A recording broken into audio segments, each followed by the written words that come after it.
Welcome sa Our Lady of Lasal at Quasay Parish, kung saan ayos lang umiyak at samahan tayo ng mahal na ina sa pag-iyak at sa pagdarasal upang maging maayos ang lahat.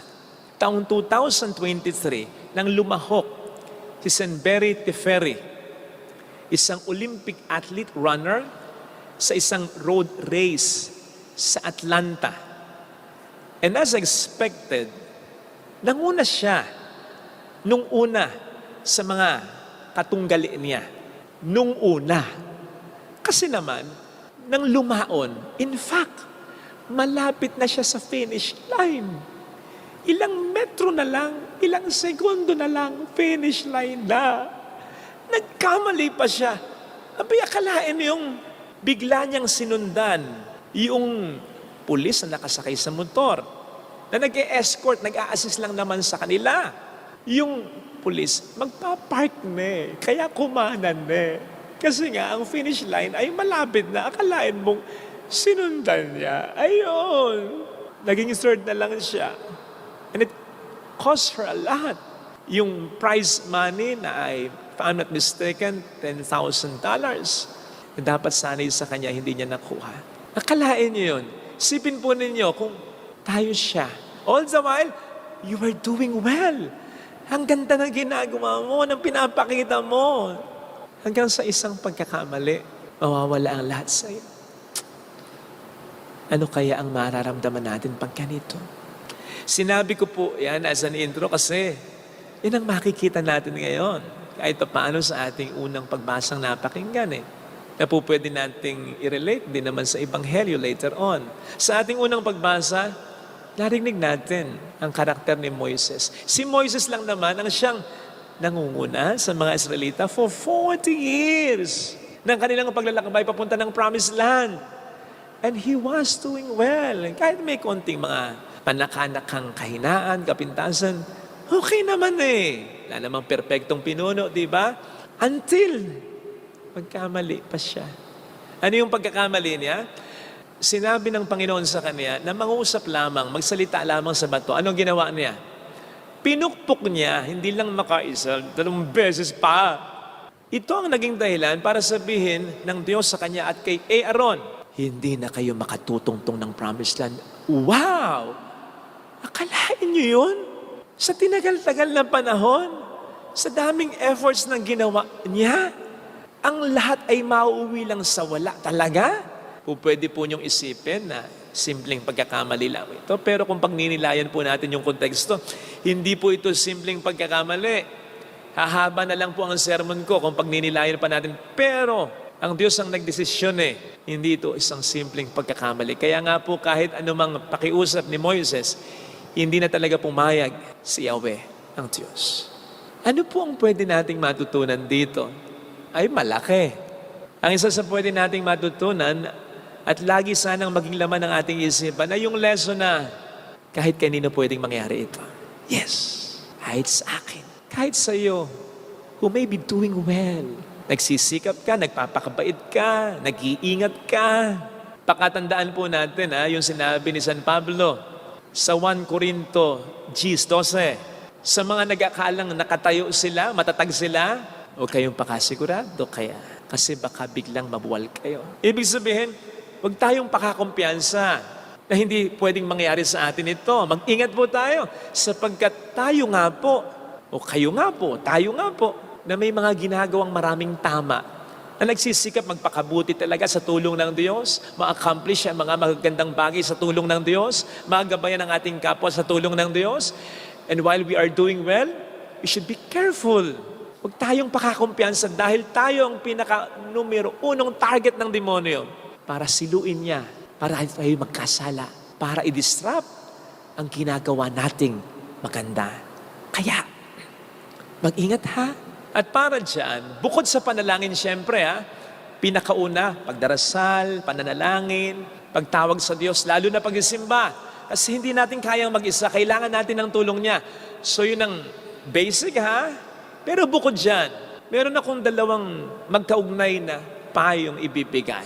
Sang-ayon na rin sa ating mga pagbasang napakinggan upang ang paninila ng demonyo sa atin ng mga may ginagawang tama ay ating maiwasan. Una, sundin natin lahat ng utos ng Diyos kahit maliit lang.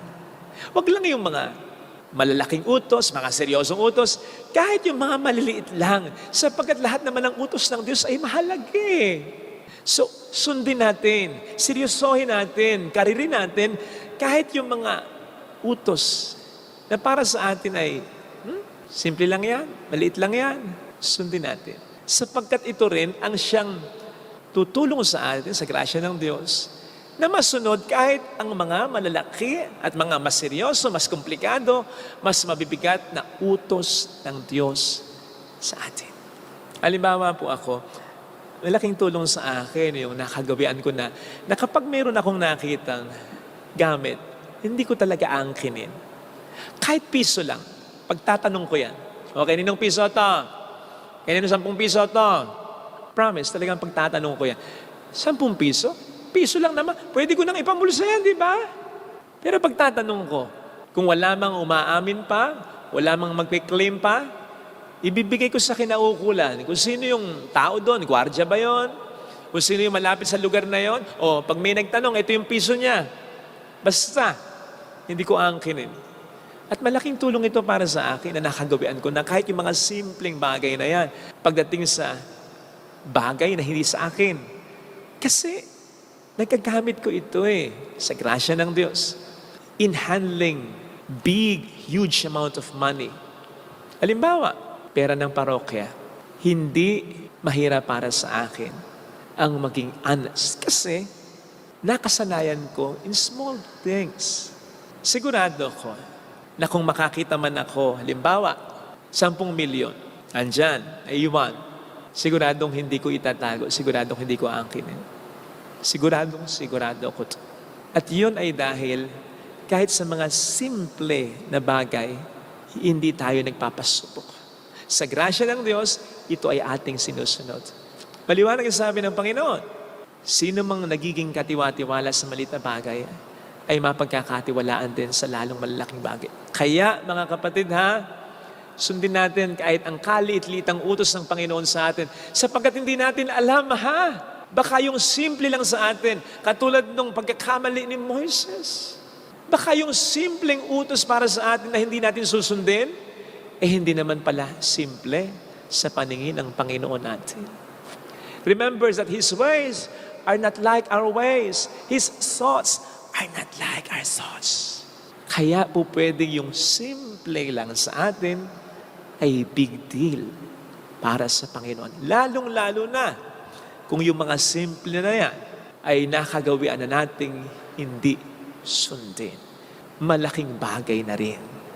Ikalawa, kaugnay nga po nito maging aware din tayo kahit sa mga simpleng weaknesses natin. Kahit sa mga simpleng pagkakasala natin, kakulangan natin. Talking about Moises. Sige, nakita ninyo sabi ng Panginoon sa kanya, ni Yahweh, magsalita ka lang dun sa bato. May lalabas ng tubig. Ay, pinukpok yung bato. Hindi lang makaisa, 2 beses pa. At pinukpok ng may galit.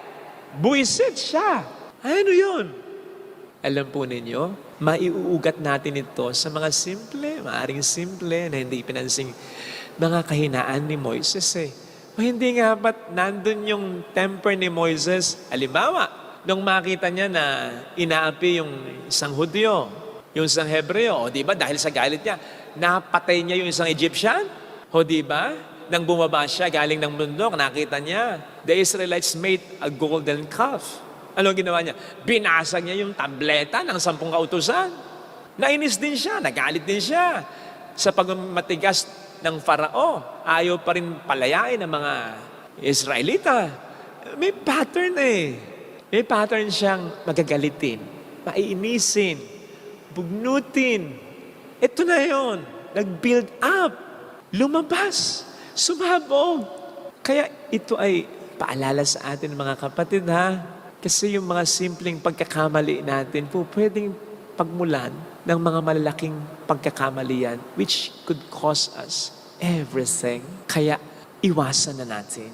Kung ito ay maliit na sugat pa lang, gamutin na agad natin. Kung ito'y medyo nakakasanayan natin, i-break agad natin yung pattern nito sa buhay natin. Katulad ni Pedro, isegue natin ng kaunti sa ating gospel reading. Tama namang yung sinagot niya kay Kristo, ikaw ang Kristo, ang anak ng Diyos na buhay. Tamang inspirasyon yun galing sa Diyos. Pero ang punto, matapos niyang sabihin yun, hindi naman niya pinagnilayan na ng matindi later on.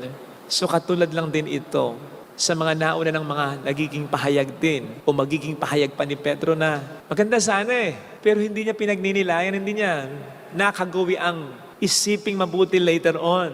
Kaya mabibilang din ang pahayag niyang ito sa mga nagiging pahayag na niya na hindi niya napapanindigan later on sa Panginoon. Di ba ganun si Pedro? Buti na lamang at hindi nasayang ang lahat sa kanya. Buti na lamang at may tsansa pa. Buti na lamang at nakabawi pa siya. Papaano kung hindi na? Mga kapatid, iba-iba tayo ng kalalagayan, iba-iba tayo ng sitwasyon, ha? Iba-iba rin tayo ng time limit sa buhay na ito.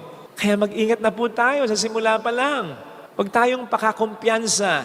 Maging seryoso na tayo sa pagsunod kahit sa mga maliit na utos ng Panginoon at hilingin na po natin agad ang tulong ng Panginoon kahit sa mga simpleng pagkakamali natin, simpleng mood swing natin, simpleng arte natin, simpleng mga kasalanan o pagkukulang natin, simpleng pagiging mainisin natin, hingin na agad natin ang tulong ng Panginoon upang ito ay mawala na at hindi maging pattern sa buhay natin. Because later on, wag naman sana, it will cost us everything. Sayang lang ang lahat ng mga pinagsikapan natin. Tandaan po natin ang bahay, gaano man kalaki, gaano man katatag sa ating paningin, gaano man kaganda, gaano man kahalaga, kayang ibuwal, kayang guhuin ng maliliit na anay lang naman.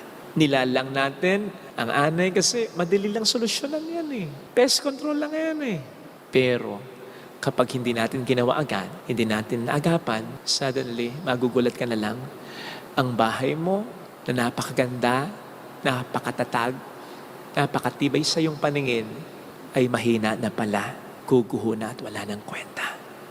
Huwag po sana nating pabayaang mangyari ito sa ating buhay, lalo pat sa tulong ng Diyos ay marami na tayong mga na-accomplish na mga magagandang bagay. Again, kapatid, target ka ng Diablo. Hindi masyadong yung mga masamang tao na, no.